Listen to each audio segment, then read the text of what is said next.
Halo teman-teman semuanya, senang rasanya bisa menyapa kalian kembali. Dan pada video kali ini saya akan membahas seputaran permasalahan pada kulkas, di mana kasus ini saya dapati di lapangan seperti biasa ya teman-teman. Dan saya harapkan kalian tidak lupa untuk subscribe channel saya supaya channel ini terus tumbuh dan terus berkembang.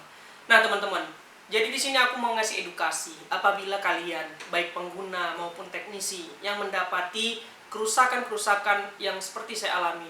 Ada laporan pada saya mengenai kulkasnya kadang mati hidup di bagian displaynya. Nah, asumsi praduga saya kemungkinan besar mengarah di modul komputernya. Karena paling sering sekali modulnya itu terkena cicak, baru terbakar, ataupun ada kapasitor yang gembung. Itu yang paling sering saya dapati. Tapi sebelum mengarah ke situ, di sini saya ingin perjelas dulu sebagai kalian sebagai pengguna agar lebih cermat. Karena pernah saya mendapati kasus mati-mati itu ada dua faktor penting. Yang pertama sekali, coba kalian perhatikan bagian listrik supply-nya. Biasanya kalian menggunakan cok sambung yang tidak bagus, menggunakan sambungan cok bercabang.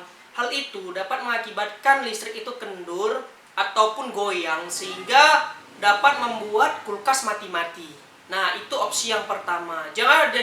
Jangan langsung menduga, wah ini PCB-nya rusak gitu. Coba perhatikan dulu coknya. Nah, itu poin yang pertama. Dan poin yang kedua, saya pernah dapati permasalahan ini dari stabilizernya, teman-teman. Nah, jadi di sini saya akan tunjukkan beberapa gambar, beberapa cuplikan yang dimana dan juga video singkat yang mengarahkan kepada kerusakan di stabilizernya. Stabilizer ini fungsinya teman-teman untuk menstabilkan listrik agar tidak terjadi arus tinggi pada unit sehingga unit tidak rusak. Tetapi terkadang pun stabilizer ini bisa rusak ya teman-teman.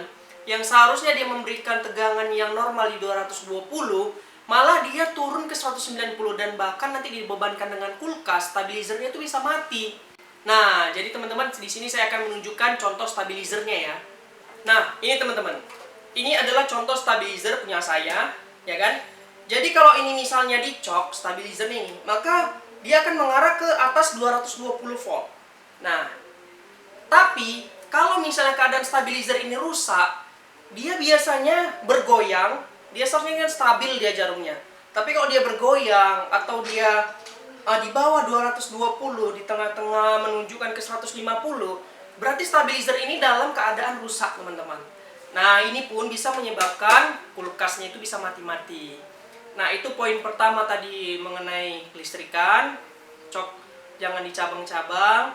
Yang kedua, perhatikan apakah menggunakan stabilizer atau rotary dan semacamnya.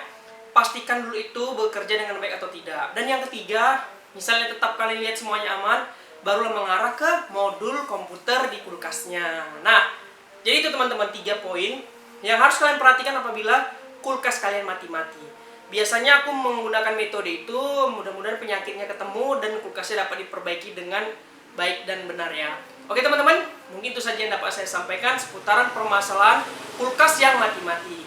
Semoga video singkat ini, edukasi ini bisa membantu kalian mendapati referensi sehingga kalian bisa memperbaiki elektronik kalian dengan baik dan benar. Oke teman-teman, sampai jumpa di video saya selanjutnya. See you the next time video. Jangan lupa subscribe. Sampai jumpa.